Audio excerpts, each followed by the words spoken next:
Thank you, Mr. President, colleagues. Mr. President, please send that senator to conference with me. I would love nothing more than to serve with him and get more time with my good friend. I think I'd just take a few minutes, y'all, and unpack kind of a little history, where we are, why we're doing what we're doing. From 2005 to 2020, before the pandemic, we lived under the current law, which is to allow an 80,000-pound truck weight with a 5% variance. So 80,000 pounds, and then the variance of 5% brings it to 84,000. I think it's important to note that there is no variance on the interstates. So we're only talking about state and local roads. So if you have a trucker who wants to essentially traverse the state on the interstate system, they're going to need to be at 80,000 pounds either way. During the pandemic, as the senator mentioned, as he was presenting the bill, Governor Kemp increased that to 95,000. We had lived under that for approximately 3 years. And about a week and a half ago, that executive order expired, and we are back to our 84,000 pounds for certain commodities only. I think that's the other important thing to mention, is that the current 5% exemption allowance is only for certain industries. Among those are agriculture and forestry, but it also includes solid waste and concrete and recycling materials and a number of other things. One thing that we heard a lot of testimony about, it is universally agreed that increasing truck weights will increase the degradation of our roads. There's a little bit of disagreement as to how much that would be. We heard everything from taking a 20-year road lifespan down to 12 years, or potentially taking a 20-year road span down to 18 years. And I'm not here to litigate who is right, because frankly, I don't know. But what I do know is that somebody is right. And regardless of how right they are, we know that we're going to need to see more funding in the state when it comes to our critical infrastructure. The commissioner of GDOT gave me a swag estimate that if we were to change to what the House had proposed, that he would need $500 million more a year for the maintenance on the state roads only. That does not include any maintenance on the local roads, which would also be impacted. And I'm sure all of you have heard from your local county commissioners, mayors, and city councils as it relates to this issue. The other states surrounding us have made significant investments of both ARPA funds and their surpluses into infrastructure. And when I talk about significant, I'm talking about billions of dollars. Not tens of millions, not hundreds of millions, but billions of dollars of one-time funding that they have made with their surpluses. We have as a state have not been able to do that, or have chosen not to do that.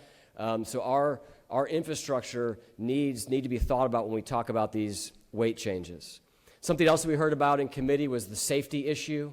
It was highlighted. A federal department highway study looked at 80,000-pound trucks versus 90,000-pound trucks, so different than what we're talking about here. But they talked about a 2-foot stopping difference between an 80,000-pound truck and a 90,000-pound truck. So I know for me, when I first heard about this issue, I thought that safety would be one of the primary things that we heard about, but I was surprised, frankly, and encouraged to learn that you do not have a significant stopping distance between those two trucks at those two weight limits.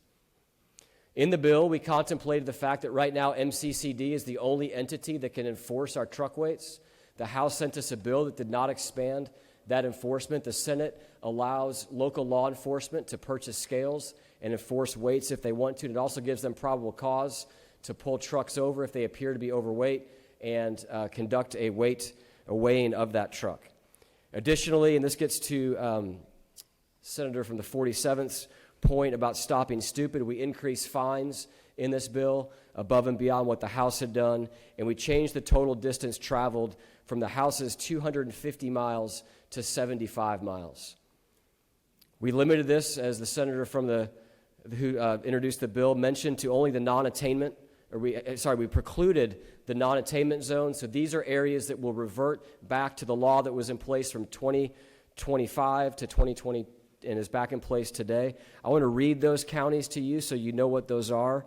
And again, these counties will not apply to the additional variance, so they will be back at the 84,000 pounds for those commodities. These are the counties of Cherokee, Clayton, Coweta, Cobb, DeKalb, Douglas, Fayette, Forsyth, Fulton, Gwinnett, Henry, Paulding, and Rockdale. And then the last thing that we did, and I think this may be the most significant piece of the bill, is we put a sunset in this bill for the middle of the year after session next year. Why did we do that? I want to come back to the funding piece. We know that we have a funding problem. And it's been proposed that we just put a tax on the everyday citizens and figure out a way to pay for the freight and logistics funding, and you can imagine what I think about that. We know that we need to get the freight and logistics industry to the table to participate in the funding. And we know that if we did what the House did, which is essentially give away all the leverage and not have a sunset and give them essentially exactly what they asked for, that there's no way they'll come back to the table to have the funding conversation that we need. Our funding needs will be in the billions of dollars. And we do not need to put that simply on the backs and solely on the backs of somebody who shops at Amazon, like Colorado did, and like had been proposed in the hallways here. We know that we need the industry at the table to have that significant conversation. So, Mr. Chairman, I lastly want to inform the members of this body that as the Chairman of Transportation, I spent extensive time talking to my colleagues about this bill and essentially whipping this bill. And this bill, as it came out of the House, was dead on arrival in the Transportation Committee. So we have arrived at a carefully crafted compromise, a compromise that allows the very important people of Middle and South Georgia to do their work in the industries of forestry and agriculture, a compromise that addresses many of the concerns of the locals who are worried about funding, who are worried about safety, who are worried about things like the sunset, most importantly, who want the ability to enforce these laws within inside their own jurisdictions. So I would close my comments by saying I'm supporting the bill, and I'm also saying that I've had additional conversations with colleagues in this chamber to let you all know that we need to encourage our House members as we talk to them to let them know this is the best deal they're going to get. They need to agree to this bill and to this compromise. We need to allow these industries to move forward with certainty for the next year, and then we need to come back for our very serious conversation about how we properly fund the infrastructure in this state. Mr. President, I'm happy to answer any questions, or I'm also happy to yield the well. You have one question, Senator. Senator from the 47th. Thank you, Mr. President. Would Chairman yield? To my predecessor, absolutely. Thank you. And you know, this is a delicate dance that we do down here every year on all the pieces of legislation. My question for you is, in committee, we had the Motor Carrier Division testified to if they put every one of their law enforcements out trying to do everything they can to enforce the truck weights. Do you remember the percentage that he said he could barely get to? It was a single-digit percentage. I forget if it was 2 or 5, but it was less than 5%. And for me, what I'm trying to do is and I think that you would agree, would it not be better for us to work with our partners so that we have 100% in compliance by using the information that these scale operators have when their logs and ag products are delivered? We would have 100% compliance in Georgia. Is that not true? Senator, I don't know that we would have 100% compliance, but we certainly would have 100% enforcement. So we would have the ability, if when a log truck rolled into a mill and was weighed and was overweight, we would have the ability to assess a fine at that point. And I'll tell you, Senator, I'm all for having that conversation as we move forward. What we did in this bill, I'll remind you, though, is we do allow locals to have the enforcement option they currently do not have today. So I think that that's an important thing that we need to discuss in the off session with those industry partners and find the best way to get to the point of 100% compliance, which I think would be the goal for all of us in this chamber. Thank you for your work on this. Thank you. Recognize Senator from the 56th. Thank you, Mr. President. Does Chairman yield? I do. Chairman, isn't it true that the 3 years that Governor Kemp suspended that we didn't see any major issues of public safety whatsoever? Is that not true? I believe that is correct based on all the testimony we heard. So, Senator, based on that, this just makes good, prudent sense and the great work that you and the team did so we can continue this conversation to take care of both business, public safety, and the overall goal of helping out rural Georgia. Is that not true? I believe that is 100% correct, and I appreciate the question. Thank you. Mr. President, I yield the well. You have no further questions. Recognize the Senator from the 51st, Majority Leader.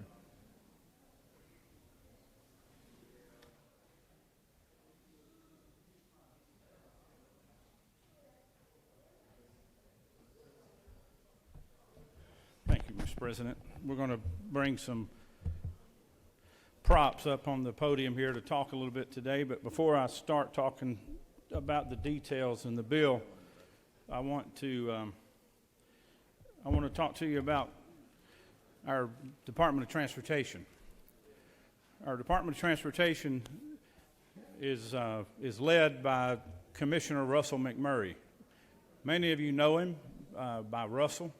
If you don't know the commissioner, I encourage you to get to know him. There's also a planning director at GDOT. Her name is Janine Miller. The planning director at DOT is hired by the governor. The commissioner of the DOT is hired by the board of the Transportation Department of the Georgia Department of Transportation. Those board members are elected by the House and the Senate. So essentially, the commissioner of the DOT works for the board through us. He does not work for the governor. There's been comments made through this whole process last year and this year that I've sat by and watched, and I've heard comments, not from this chamber, but I've heard comments from people out in the hallways, and I've heard comments from House members who have questioned his authority, his ability, his knowledge, reputation of his job that he's done while he's been the commissioner of the DOT, and whether or not he should even be in this building trying to advocate for or against legislation. Let me remind you who the commissioner is. He's been at the DOT since 1990. That's longer than some of you have been alive, I believe. He came into the DOT as a trainee after graduating at Georgia Southern with a civil engineering degree. I first got to know the commissioner when I was a sole county commissioner in Lumpkin County in 2001, and I've known him ever since. So I probably have known him longer than I've known anybody else in this building. He quickly moved up the ranks. He became the district engineer in the Gainesville district. He moved to Atlanta, became a construction project manager. He became the planning director for then Governor Deal. And then he was later promoted to the job as commissioner of the DOT. He serves on the MARTA board, the CERTA board, the GRETA board. He chairs the American Association of State Highway and Transportation Officials, which is known as AASHTO. He chairs their standing committee on performance management. He's also the president of the Southern Association of State Highway and Transportation Officials, known as SASHTO. He was named the Georgia Trend Man of the Year, Georgian of the Year, in 2018. And let me remind you why that is. We were sitting in this room 6 years ago next week when the I-85 bridge fire caused that bridge to collapse. You all that were here remember the night when it happened, we lost a 92-foot section of Interstate 85. Within 43 days, the commissioner managed to replace 3 sections of southbound and 3 sections of northbound lanes on Interstate 85. That was a record no one had ever seen done in the United States. Our commissioner is the best in the U.S. He's definitely the best commissioner that I've seen while I've been involved in local and state government. We need to listen to our experts. He has a chief engineer by the name of Meg Perkle. They're here to help us legislate. They're here to give us advice. And I want to thank he and his staff for the wonderful job that they have done guiding us over the years, especially since we passed House Bill 170 in 2015. So if it's not out of order, Mr. President, I'd like to recognize Commissioner Murray with a round of applause at this time.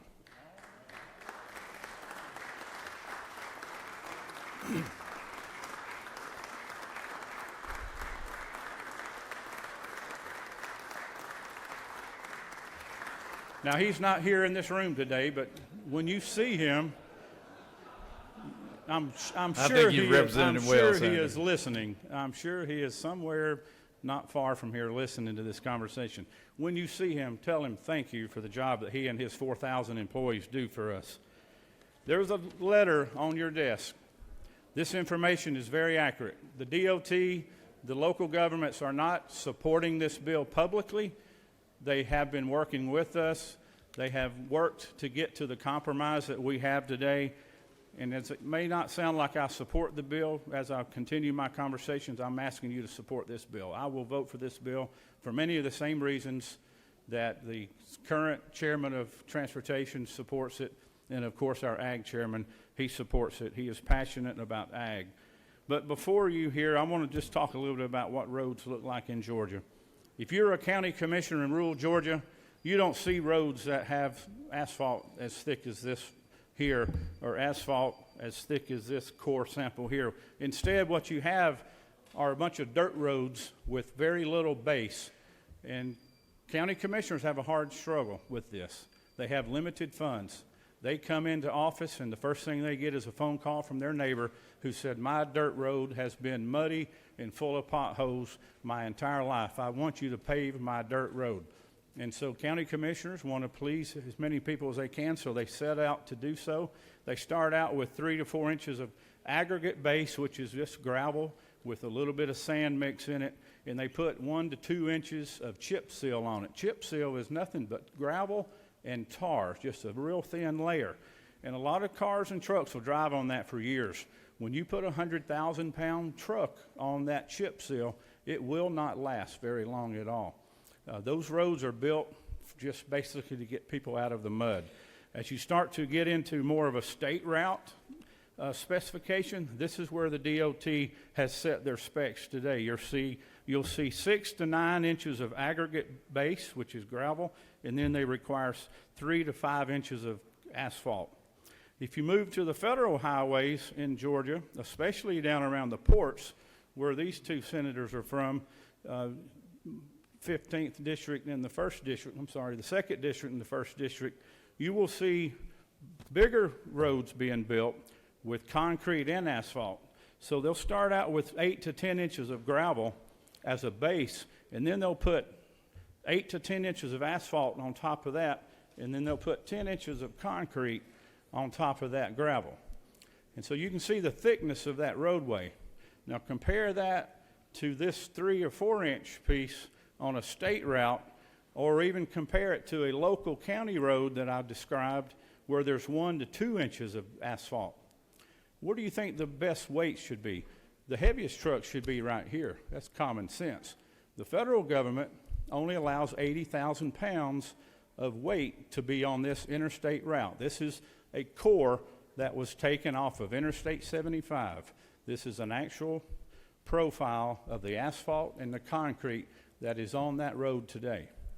80,000 pounds is the federal law on this road. We want to put 90,000 or 100,000 pounds on these state routes, or even worse, on a county road or a city street that's only 2 to 3 inches thick. My point of saying all this is this discussion doesn't end today. We'll pass this bill and we'll send it over to the House, and I'm like the senator from the 27th. I'm not interested in a bill coming back that has added more exceptions or more weights. What we want to do is have a conversation over the next 12 months with the industry people that are in the gallery and out in the hallways and our members over in the House. We want to have a serious conversation about how do we fund our roads going forward to where we can get from that 2-inch county road asphalt to more like what we see on a state route, or even closer to this kind of this construction specification that you see on the interstates. So I'm asking you to vote for the bill, but I'm asking you even more so going forward that we support the freight and logistics plan that has just been published and that's going to require funding, and that's where we come in next year. We're going to have to help find the monies to build these roads and build the infrastructure in our state. We also can't forget how important the relationship is going to be with our Class 1 railroads and our short line railroads in this state. Very important part of the puzzle is to have our railroads in place, make sure they're upgrading their crossings, make sure their safety precautions are in place, and it's going to require funding as well. Our ports are one of the fastest growing in the nation. We want to continue to support our economic development engine that we have in Georgia, but we simply cannot do it if we do not show the commitment of funding going forward. So, ladies and gentlemen, please support this bill for a 1-year time, and we will be back next year with more information and more requests for your help. Mr. President, I'll take any questions you may have. You do have a couple questions, Senator. Yes, sir. Senator from the 28th. Thank you, Mr. President. Senator, do you yield? I will yield for the rules, Chairman. Senator, do you live near Elbert County by chance? I do not. Would that be the granite capital of Georgia? Maybe.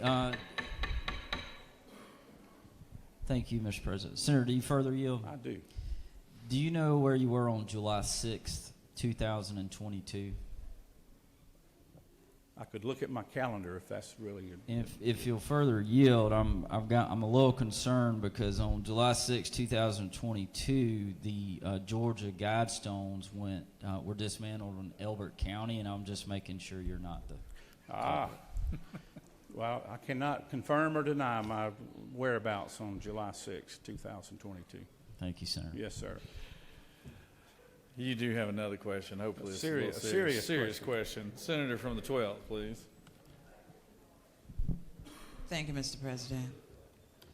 Would the senator and the will yield for Absolutely. a series of just couple of questions?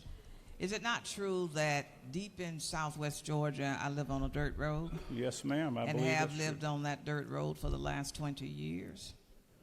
I believe the senator knows of what she speaks. Yes, sir. Is it also not true that most times the commissioners, the county commissioners, will prioritize road pavements based on the number of homes that are on that road?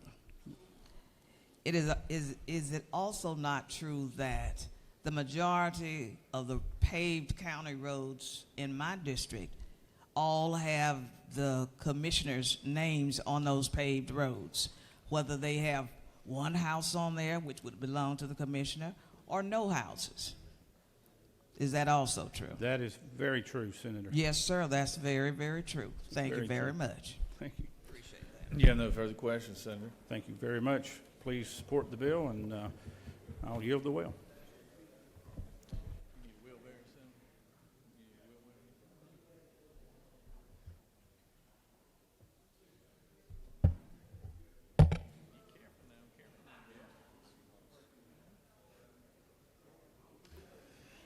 I would remind the majority leader, we usually don't have prompts, but since you're the majority leader, we just gonna have to pass on it. You know? All right. Recognize senators from the 21st, please.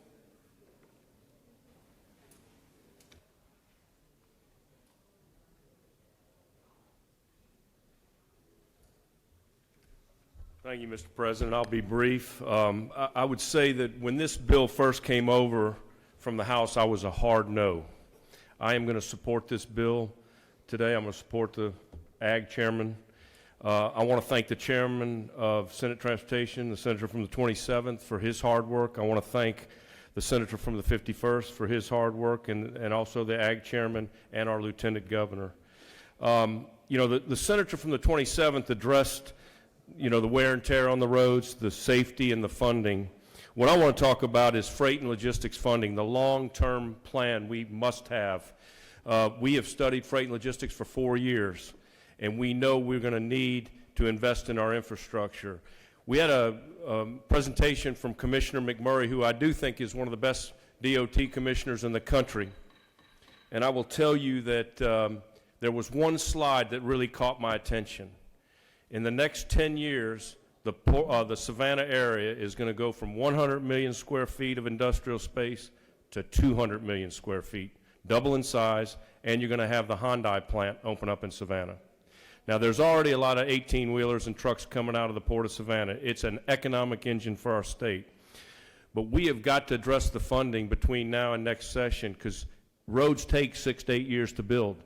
And if Savannah doubles in size in 10 years, we're going to be behind the 8 ball if we don't address it. So I would just say this, that I'm going to support this bill. I'm glad it has a sunset so the industry will come back to the table and we can work on a long-term freight and logistics plan, as the senator from the 26th stated. We've got to make sure we invest in infrastructure. I say this a lot, and I'll end with this. There's a direct correlation between infrastructure investment and economic development and jobs. Mr. President, if I have no questions, I'll yield the will. You have no questions, Senator. Does any other senator wish to speak for or against this measure? Chair hears none. Is there objection to the previous question being ordered? Chair hears none. The previous question is ordered. I recognize the senator from the 8th to close debate. Thank you. You know, there's one thing, colleagues. I tell people when I go back home, there's a lot of special interests out in that hallway. There's a lot of special interests everywhere. People, big money folks, they can hire their lobbyists. But you know what my job is to be, and what all of our jobs is to be a lobbyist for the common man. That is our job.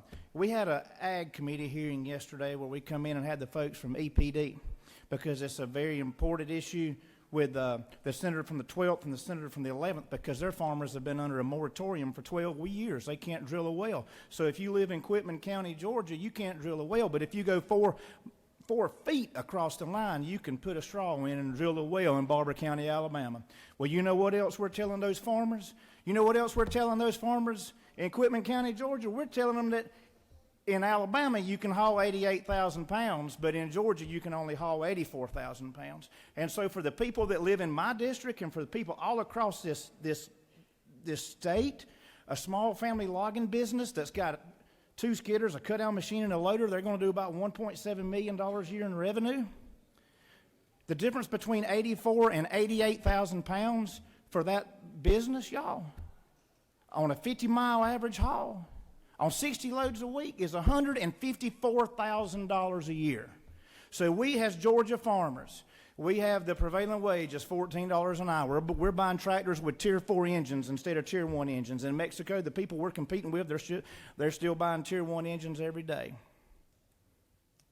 We're doing the same thing in our state to our farmers when every farmer that lives in a state that touches us can haul 4,000 to 6,000 more pounds on the road than what our farmers can do. And I will just close with this, ladies and gentlemen. I want to thank so much my colleagues, the Lieutenant Governor, the members of the Transportation Committee, especially the chairman for everything they've done. But I will close with this, and it's a pretty profound statement in my opinion. You see it on bumper stickers all over this state: no farms, no food. Mr. President, I yield the will. Thank you, Senator. The question is on the adoption of the committee substitute. Is there objection to the adoption of the committee substitute? Hearing none, the committee substitute is adopted. Is there objection to agreeing to the report of the committee which is favorable to the passage of the bill? Chair hears none. The report of the committee is agreed to. Is there objection to the main question being ordered? Chair hears none. The main question is ordered. The question is on the passage of the bill by substitute. All those in favor vote yea. All those opposed, nay. Secretary, unlock the machine.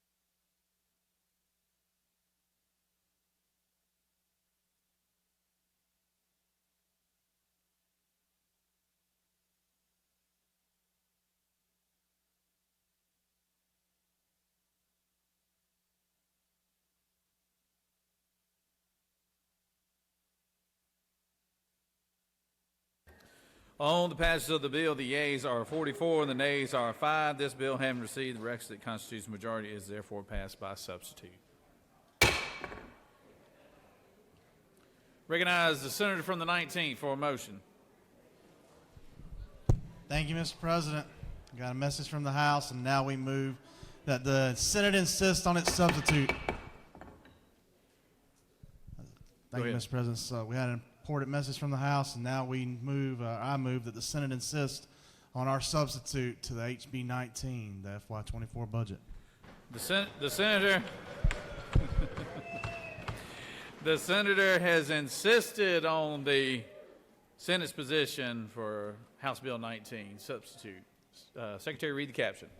House Bill 19 by Representative Burns of the 159th and others, a bill to be entitled an act to make and provide appropriations for the state fiscal year beginning July 1st, 2023 and ending June 30th, 2024. That completes the order, Mr. President. Is there objection to the senator from the 19th motion?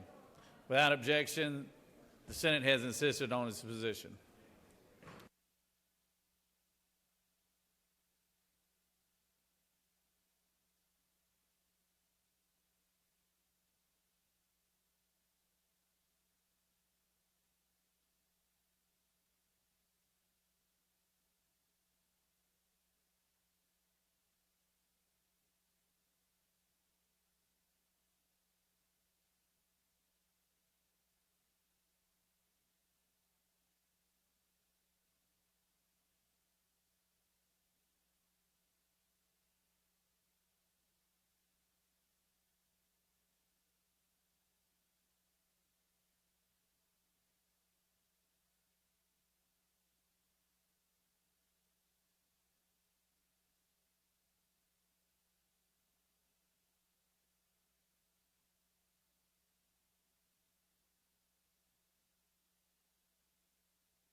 All right, we're going to stand at ease for a little bit. We're going to take a little break.